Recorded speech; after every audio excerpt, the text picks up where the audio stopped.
tem 4 regras básicas da proteção à infância. Que Sim. quais são elas? Que a Vamos gente lá. precisa ensinar a todas as crianças. Diante de uma situação que ela se sinta vulnerável, mesmo que ela não esteja entendendo a situação, ou que ela ache que o outro olhou com a forma assim, que ela não se sentiu legal. O primeiro passo é diga não, mas diga não mesmo. Segundo é grite. E eu até brinco no consultório, eu digo, bora gritar. Aí elas ficam, tia, parece que a gente tá umas doidas. É assim mesmo, que nem doida. Por quê? Se você grita, você assusta o outro, né? Aquele primeiro momento Sim. faz com que o outro pare. Então, diga não, grite, saia correndo e conte para alguém da sua confiança. Aí, conte para alguém da sua confiança, a gente entra na questão da rede de apoio. Que, enquanto pais, enquanto educadores, isso precisa estar bem claro para a criança. Você tem uma rede de apoio. São pessoas que você pode confiar. Que o que você contar, essas pessoas vão acreditar. Oline, mas deixa eu lhe perguntar uma coisa sobre isso, porque eu fico pensando o seguinte, esse assédio que o abusador faz, ele às vezes vem na forma de um carinho, Sim. de um presente, né? Uhum. Você não acha que isso dificulta, por exemplo, a criança desenvolver esse protocolo que você acabou de dizer dos 4? Porque nem sempre é uma, vou pegar você, vou fazer tal. Não, ele vem carinhoso, ele vem pelas beiradas, como você diz, né? Uhum. Aí, nessas situações, que de fato é isso que acontece, né? Porque existe o abuso com violência, com contato físico, e tem o abuso sem o contato. Sim. Às vezes a sedução. Oferecer doces. Oferecer doce, que sentar no colo. E aí começa a pegar em algumas partes, que para a criança naquele momento pode até ser prazeroso. Mas quando ela perceber, quando ela sentir que aquilo não está sendo legal, que aquilo está incomodando ela, aí é que ela vai usar o protocolo. De dizer não, de gritar, de sair correndo. Não é? Mas pode ser que a criança se sinta confusa. Ou pior. Recentemente eu dei aula para um grupo de estudantes que estão terminando medicina e eles estão fazendo um projeto bem bacana nas comunidades. E aí o que é que eles percebem? Que as crianças, os adolescentes, eles nem consideram abuso, porque isso acontece com tanta frequência, com tanta intensidade, naturalidade. E quando elas foram falar sobre prevenção, aí todas, era como se assim, todos dissessem, mas isso acontece lá em casa. Mas o meu pai faz, mas o meu tio faz. Olha só. Eu não sabia que isso era errado, mas não gostava. Se sentia incomodada, porém permitia, porque não sabia que podia dizer não. Então, é ensinar que você pode dizer não. E aí, outra coisa que eu digo sempre é, a gente fica com essa história de que criança que não cumprimenta os outros é mal educada. Beije seu tio, abrace fulano, deixe de ser mal educada. Aí eu pergunto, Paulo, nós abraçamos, beijamos quem a gente não quer? Não. Então, mesmo que não seja um abuso, um toque nas partes íntimas, todo o nosso corpo ele é sensível. E eu beijo e eu abraço quem eu quero.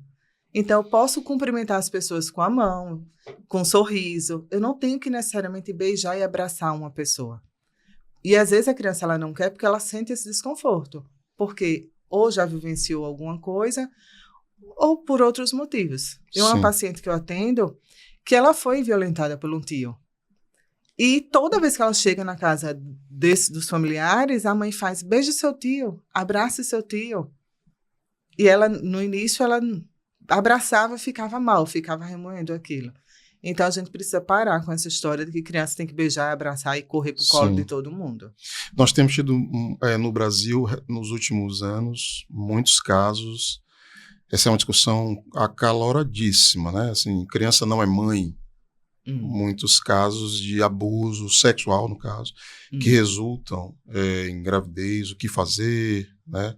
Essa criança tem direito a um aborto legal, não tem. Você tem discutido isso, assim? Como é que a gente resolve um dilema desse, né? Criança é mãe? Pode ser mãe? É um dilema bem complexo, profundo, não é? Porque complexo. assim, até o corpo dela não está preparada.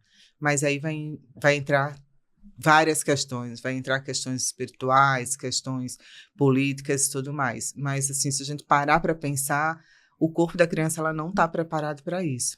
E nem a emoção dela, os sentimentos dela, fica tudo muito complexo. Sim. Mas, de fato, a gente tem visto. Até teve uma polêmica bem interessante agora, né? A Cláudia Raia deu um Vibra para a filha com 12 anos. E aí ficou metade do povo achando um absurdo, outra metade achando que tudo bem, ela estava falando. E eu estava conversando e dizendo, gente, depende do contexto. Como foi o contexto que ela presenteou a filha? Porque às vezes a gente acha que a criança, ela não tem sensações. E nessa fase da adolescência, Sim. ela já está ali se descobrindo.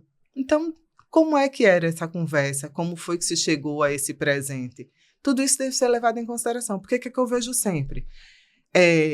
As adolescentes, as crianças, a partir de 10 anos, elas começam nessa autodescoberta e muitas vezes ela não tem um objeto, um Vibra que seria uma coisa mais adequada, elas usam caneta, elas usam desodorante, Sim. elas usam outros objetos para se tocar.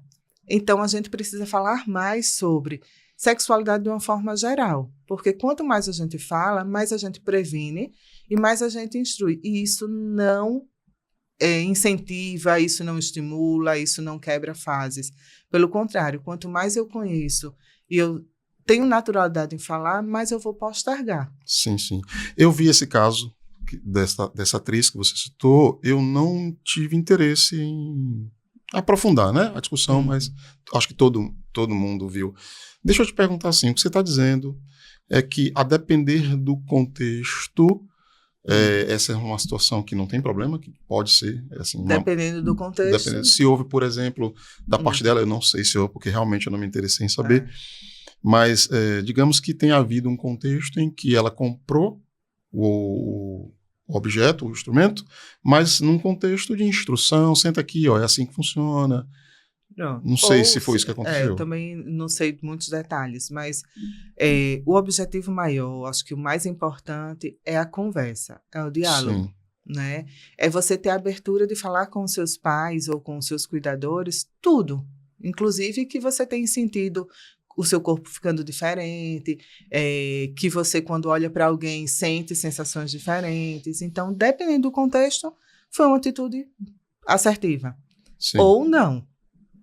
Por isso que vai depender do contexto, né? Exato. Tem crianças com 12 anos que elas ainda são muito... Elas nem pensam nisso. Elas estão ainda brincando de boneca. Então, ok, não cabe uma coisa dessa. Mas tem criança de 12 anos que está namorando. Tem pacientes com 13 anos que chegou no consultório com crise de relacionamento. Com 13 anos? Eu parei, eu digo, como assim? Eu digo, oi? Mas é verdade. Então, a gente tem que tratar a demanda, não é? Sim. Não adianta eu fingir. Não pense nisso. Você é criança. Certo, mas se ela está pensando, é melhor que você chegue junto. E aí, quando a gente chega junto, a gente previne, inclusive, sobre abuso. Sim, sim. Né? Então, não estou dizendo que a gente sai por aí distribuindo vibradores para todo mundo, mas, assim, conversar sobre é importante. Até expressar aquilo que você pensa, aquilo que você acredita enquanto família, respeitando sempre o olhar do outro, porque senão gera aquele conflito de gerações e ninguém vai para canto nenhum. Essa é uma parentalidade que está faltando tanto nela, você concorda?